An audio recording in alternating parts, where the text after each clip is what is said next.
Hola, ¿qué tal a todos y todas? Bienvenidos, bienvenidas. Esta es la entrevista con El Longino, siempre por www.diariolongino.cl y a través de nuestro canal de YouTube Longino TV. Hoy estamos con una mujer que nos va a comentar cuál es la agenda de la mujer en Tarapacá y por qué no también en el país. Hoy nos encontramos en la entrevista del Longino con Noemí Salinas Polanco, Seremi de la Mujer y Equidad de Género de la región de Tarapacá. Seremi, bienvenida, gracias por estar con nosotros aquí en la entrevista del Longino. Y bueno, para que comencemos a conversar, ¿cuál es la agenda de mujer posterior al anuncio de algunas medidas que tomó el presidente en su cuenta pública? Hola Rodrigo, muchas gracias por invitarnos a hoy día a contar y profundizar también mucho de los anuncios que señaló el presidente. La semana pasada nos ha delineado una hoja de ruta que tenemos de aquí en adelante y una hoja de ruta que venimos instalando desde el año pasado y que hoy más que nada lo que pretendemos es profundizarla. Sin duda los avances también nos han permitido situarnos de una manera distinta respecto a la profundización de esos derechos y hoja de ruta, que es lo que es la agenda de género para las mujeres de nuestro país y en nuestro caso específico para las mujeres de Tarapacá. La ley de responsabilidad parental es el primer punto que yo iba a preguntar. Es un hito relevante porque es un avance de los que nos sentimos bastante orgullosas. Tanto porque significó en el Parlamento una tramitación expedita. Es un proyecto de ley que ingresa en abril del año pasado en un contexto bien particular que tenía que ver con una crisis económica que se deriva luego de una pandemia, ¿cierto? Y donde vimos que los retiros del 10% de los fondos de la AFP mostró una realidad que muchas mujeres ya lo constataban día a día, que tenía que ver con las deudas de pensión de alimento y cómo estos retiros, muchos de ellos sirvieron para aminorar en algo esa deuda o en muchos de los casos en pagar las deudas totales. Y por tanto la ministra y el equipo del Ministerio de la Mujer toma esta realidad que golpea a una diversidad de mujeres importante y que nosotros estamos claras que no solo tiene que ver con cómo nos hacemos cargo del desarrollo integral de niños, niñas y adolescentes que tienen un derecho básico que es el sustento mínimo, ¿cierto? Sino que además cómo nos hacemos cargo de una expresión a una violencia económica ejercida hacia las mujeres desde mucho tiempo. Y ahí vimos una tramitación rápida en el Parlamento, estuvo al menos unos 6-7 meses, tuvo una discusión bastante favorable, sin voto en contra, y logramos promulgarla en septiembre del año pasado, entrando en vigencia ya con todo lo que significa una entrada en vigencia de una ley tan importante que viene a entregarle también herramientas importantes a los tribunales de familia. Se le inyectaron 800 millones de pesos solo para poder instalar los sistemas informáticos al Tribunal de Familia para la interconexión con los mercados financieros, distintas instituciones bancarias, ¿cierto? Y además servicio de puesto interno, algo que no existía antes, que sí tenían los tribunales laborales, por ejemplo, sí. Y que también nos viene a hacer cambiar esta percepción o una transformación cultural de lo que entendemos como qué tipo de deudas también consideramos más valiosas o no, ¿cierto? Y ahí, sin duda, ¿qué pasa? Es fundamental que podamos hoy día contarle a las mujeres que ya no están solas y que además existe un Estado que las acompaña y que también existe un país que las está acompañando. Sí, sobre eso quería conversar porque en su discurso cuando el presidente Boric él anuncia muy orgulloso de este nuevo proyecto de ley ya aprobado, algunas polémicas al respecto que hubo, declaraciones cruzadas entre algunas figuras y el mismo presidente, él siempre dijo ya no están solas. ¿Y a qué apunto con esto? Esta ley que sin duda favorece a la mujer, más que a la mujer, favorece a los niños y niñas y adolescentes de nuestro país. Ya no están solas, pero también hay que sopesarlo, porque estos papitos corazón que se les dice. Hay papitos corazón y papitos corazón también. Hay papás que efectivamente, pese a la ruptura de la pareja, son presentes, no solo en lo económico, sino más bien en lo afectivo, que creo quizás a la larga es lo más importante. Pero efectivamente los que no son presentes en lo económico, esta es una herramienta para que ellos los puedan de alguna manera obligar, si es que estoy usando bien el término, a que den esta cuota de manutención, ¿no? Efectivamente, la verdad que la ley es para toda persona, no es para las mujeres, ¿cierto? Es para toda persona que inicia una demanda por pensión de alimento y ¿por qué decimos que especialmente beneficia a muchas mujeres? Porque 9 de cada 10 personas que inician una demanda por pensión de alimentos son mujeres. ¿Y por qué también hablamos de que ya no están solas? Porque esa demanda por pensión de alimentos muchas veces significó una mochila extra, que era todo el proceso en tribunales de poder investigar dónde estaba el patrimonio de la persona deudora. Exactamente, muchas veces... La mujer, en este caso vamos a hablar de la mujer porque estamos con la serie de la mujer y el género de la doctora Noemí Salinas Polanco. Si la mujer, en este caso, presentaba una demanda, se iniciaba algún trámite. Si no lo hacía por omisión, por la razón que sea, quedaba ahí. Exactamente. Y muchas personas no iniciaban estas demandas porque sabemos que era un trámite engorroso, porque tribunales de familia no tenía las herramientas que hoy día cuenta, que es poder abrir este secreto bancario, ¿cierto? Y tener una interconexión con los mercados financieros y poder acceder a las cuentas bancarias de las personas deudoras y pagar directamente desde esa cuenta donde detecte recursos.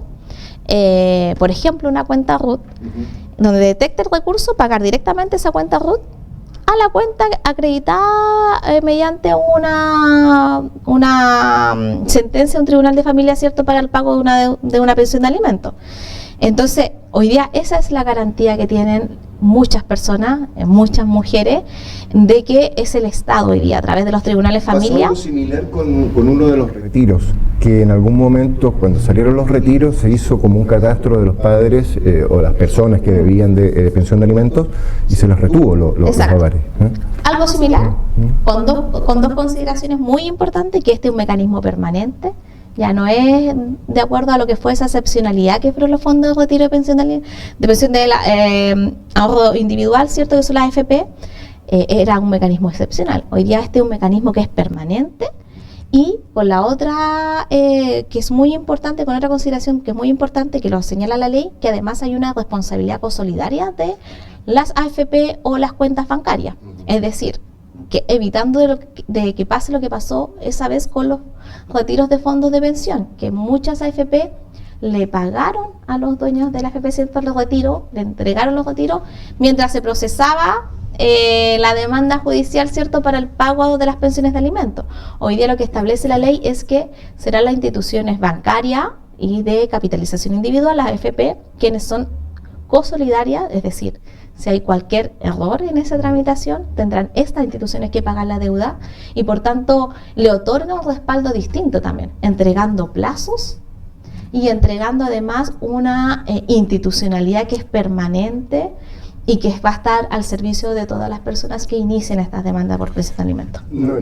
Para que a la gente en casa donde nos esté viendo por www.diariolongino.cl y por nuestro canal de YouTube Longino TV, ¿hoy ya no es necesario entonces iniciar una demanda por pensión? Sí es necesario. Es necesario, siempre va a ser necesario. Este mecanismo opera solamente con que haya una pensión de alimentos sentenciada por un juez de familia, porque tenemos que entender que cuando se genera, ¿cierto?, este monto de pensión de alimentos, se ponderan ciertas condiciones que lo tiene que hacer un juez, que es ver cuánto es el gasto que genera, ¿cierto?, la manutención de un niño o niña, cuáles son los ingresos de los padres, ¿cierto? Y todas esas consideraciones de los ingresos de los padres y la madre, de los gastos que genera, porque cada niño y niña tiene además necesidades distintas, ¿cierto?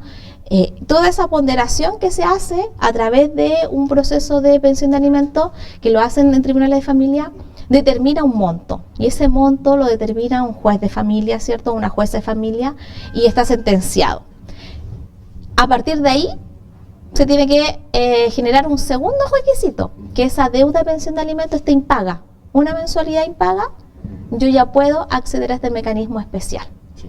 Y esto entra en conversación además con una segunda herramienta que además cuentan hoy día las mujeres, los niños, las niñas y los adolescentes, que es el Registro Nacional de Personas Deudoras de Pensión de Alimentos, que entró en vigencia el 18 de noviembre del año pasado y que lo que hace es registrar, ¿cierto?, a los deudores de pensión de alimentos que llevan 3 o más mensualidades impagas, y que lo que hace es generar una serie de medidas para promover, por así decirlo, la responsabilidad parental, que es, si estoy en el registro de persona deudora, por ejemplo, no puedo pedir un cese o una disminución de la pensión de alimentos, no puedo renovar mi licencia de conducir, no podría vender un vehículo inscrito a mi nombre, porque el registro civil me va a pedir que yo primero le compruebe que esa venta va a ser también para pagar la deuda total o parte de la deuda, si es que dependiendo del monto de la venta. Y desmitifiquemos un poco el tema. Hay veces, no sé el porcentaje, pero hay veces en que el padre o la persona que adeuda esta para no cargar los dados a los hombres, debe. Y muchas veces la contraparte no hace la demanda porque quizás estuvo mucho tiempo sin trabajo. Si hace esa demanda va a entrar en este catastro, este registro. Exacto. En DICOM incluso. El DICOM, digamos, sí, está en pago. Y se le va a dificultar encontrar un nuevo trabajo. ¿Es así efectivamente lo que puede llegar a pasar? No es así. No es así porque los mecanismos para la promoción o promover la responsabilidad parental están más bien enfocados en la persona deudora, y uno siempre tiene la posibilidad de evitar que pase todo esto, porque estas son medidas que vienen ya cuando están agotadas todas las otras medidas, ¿cierto? La conciliación, la mediación, ¿cierto? La conversación respecto a el acuerdo previo. El acuerdo, exactamente, el acuerdo previo, todo lo que significa, y que yo también como persona que, por ejemplo, estoy obligada a pagar una pensión de alimentos, pueda yo decirle al juez, ¿sabe qué? Mis condiciones económicas han cambiado, necesito una rebaja de esta pensión de alimentos. O sea, todos estos pasos previos existen. Entonces, todos estos mecanismos que hoy día estamos promoviendo son precisamente para los casos en que ha habido un abandono parental importante, donde no ha existido el sentido de la responsabilidad parental. Y ahí claramente existen hoy día medidas que son más bien las más concretas, porque la ley de responsabilidad parental es un mecanismo para el pago de la deuda. El registro de persona deudora pensión de alimentos es un mecanismo que lo que busca es, a través de distintos métodos de coerción, por así decirlo, hacer que el deudor pague, que es como poder superar esto de la reclusión nocturna, porque muchas personas que debían pensión de alimentos preferían hacer reclusión nocturna, ¿cierto?, que antes de que pagar la pensión. Y sabemos que los gastos de un niño o niña se siguen sucediendo. O sea, no es que deje de comer, de tener necesidades de útiles escolares, de que me enfermo o no se enferma ese hijo o hija, ¿cierto? Y actualmente no digamos que esa deuda la está pagando Moya, la paga una mujer, en la mayoría de los casos. Entonces, tiene muchas deudas hoy día según este registro, ¿no? Exactamente. Entonces, lo que estamos buscando es promover a eso, es más que nada son medidas que nos apuntan más bien a lo que tú me preguntas, que tiene que ver con poder encontrar un trabajo. Claro, si yo soy conductor de vehículo, no sé, maquinaria pesada, claro, la licencia de conducir está sujeta a eso. Y ahí tengo que tener en consideración que efectivamente se puede ver en riesgo mis oportunidades laborales si es que estoy faltando a un deber que es tan importante como el pago de la pensión de alimentos. Seremi, este tema da para mucho y para un programa especial, pero tenemos menos tiempo y muchos más temas que conversar. Hace un tiempo atrás conversamos con el Seremi del Trabajo, donde hablaba sobre un alza en la empleabilidad en la región. Todo esto en función de la recuperación de espacios laborales post pandemia, post crisis económica. ¿Cómo, puntualmente, en términos de la mujer, cómo se ve el trabajo de la mujer en Tarapacá, entendiendo que tenemos áreas como súper claras donde está la mujer? Si hablamos de las provincias del interior, son más bien agrícolas, y en los polos más urbanos, donde hay mayor concentración demográfica, están asociadas a otra área del trabajo. ¿Cómo está Tarapacá en este sentido? Bueno, Tarapacá tiene una participación laboral femenina superior a la media de la media nacional. 1 o 2 puntos arriba de la media nacional en participación laboral femenina. Pero cuando nosotros agudizamos esa mirada, vemos que mucha de esa participación laboral femenina es informal y está caracterizada por una informalidad que pone a las mujeres en una situación de precariedad enorme. Nosotras conocemos, como bien tú dices, la situación agrícola, las mujeres en Tamarugal, en el mismo Alto Hospicio, por ejemplo, si pensamos en el comercio informal, la Quebradilla, muy conocida, ¿cierto? Acá en Iquique también, muchas ferias libres. Las mujeres hoy día en Tarapacá, nosotros tenemos un desafío enorme de incorporarla a trabajos que históricamente han estado muy restringidas a su participación laboral, como por ejemplo la industria minera. Si bien sabemos que las empresas mineras se han puesto una tarea enorme, que va muy de la mano también con lo que es nuestra línea de programa de gobierno, ¿cierto?, que es incorporar más mujeres en minería. Pero ese incorporar más mujeres en minería también otorga desafíos a nosotros como gobierno, a la sociedad en su conjunto, que es, por ejemplo, avanzar en mayor corresponsabilidad en los cuidados. Porque sabemos que una de las grandes brechas para acceder a la minería tiene que ver con los turnos, sí, ¿cierto?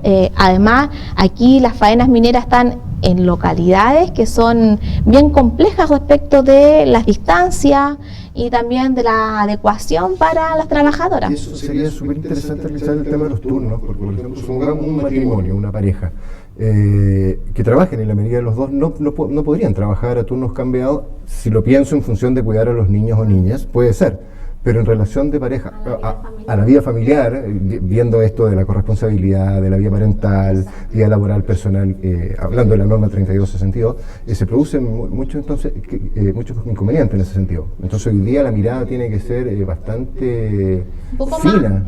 Y un poco más amplia también respecto de cuáles son las brechas hoy día que impiden que las mujeres accedan a ciertos puestos de trabajo, que son puestos de trabajo con protección social, trabajo decente, como le llama la OIT, ¿cierto? Y que sin duda lo que nos dicen es, y es por eso que algo que el presidente también lo dijo mucho en la cuenta pública, necesitamos avanzar a un sistema nacional de cuidado, entendiendo que tenemos que avanzar con responsabilidad, sí, claramente, pero hay muchas familias en las que no pueden hacer corresponsabilidad porque no hay un otro para hacer corresponsabilidad. 6 de cada 10 hogares son de una jefatura hogar femenina donde no hay un otro para hacer corresponsabilidad en los cuidados, ¿cierto? Y por tanto hay falta presencia del Estado. Y por eso que es importante también avanzar en lo que ha dicho el presidente, un pacto tributario que permita financiar las salacunas, por ejemplo. Llevamos cuántos años como país discutiendo que el actual sistema de salacuna es totalmente discriminador, ¿cierto? Donde está asociado a un género, tantas mujeres tienen que haber para que una empresa considere salacuna, ¿cierto? Pero nosotros queremos avanzar en que sean tantos trabajadores o trabajadoras para una salacuna, ¿cierto? En ese sentido, como la mirada está puesta en que, bueno, es la mujer la que tiene los hijos, pero el padre... Exactamente. No. El padre no es padre en ese momento. Exactamente. Y ahí tenemos que avanzar en lo que nosotros entendemos como también conciliación de la vida familiar y personal con la laboral, que es por eso que también es fundamental el proyecto, lo que fue la ley de 40 horas, entendiéndola que no es solo trabajar menos, sino que mirándola desde una perspectiva de más tiempo con la familia. Es como lo que decía el otro día el delegado presidencial, ¿cuántos cuentos más se van a leer después de las 40 horas? O sea, de poder yo llegar a mi casa a poder estar con mis hijos o mis hijas, ¿cierto?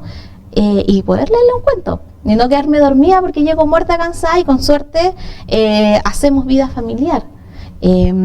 También la ley de 40 horas tiene una situación que es muy importante, unas medidas importantes de conciliación, de poder tener ciertos permisos para una hora más tarde, entrar, ¿cierto?, con la flexibilidad correspondiente respecto de los horarios de trabajo, porque sabemos que muchos padres, madres corren para dejar a su hijo a las 8 porque ellos entran también a las 8, entonces vemos niños, niñas entrando a los colegios 7:30, 7 de la mañana, muchas veces por los trayectos que significa. Entonces también esto es plantearnos qué modelo de sociedad también estamos pensando, ¿cierto? Hacia dónde apuntamos, qué es lo relevante también.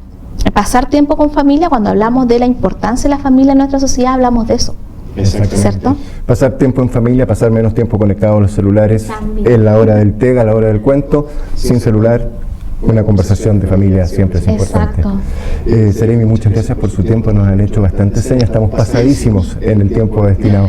Gracias por estar con nosotros, las puertas de Longino TV y Diario Longino siempre están abiertas para cualquier intención que tengan. Muchas gracias, Rodrigo. Nos veremos la próxima oportunidad. Bueno, así termina hoy la entrevista con el Longino, esta vez con Noemí Salinas Polanco, la Seremi de la Mujer y Equidad de Género de la región Tarapacá. Síganos en nuestras redes sociales, estamos en www.diariolongino.cl y en nuestro canal de YouTube. Estamos en Facebook, Twitter e Instagram. Esto fue la entrevista del Longino.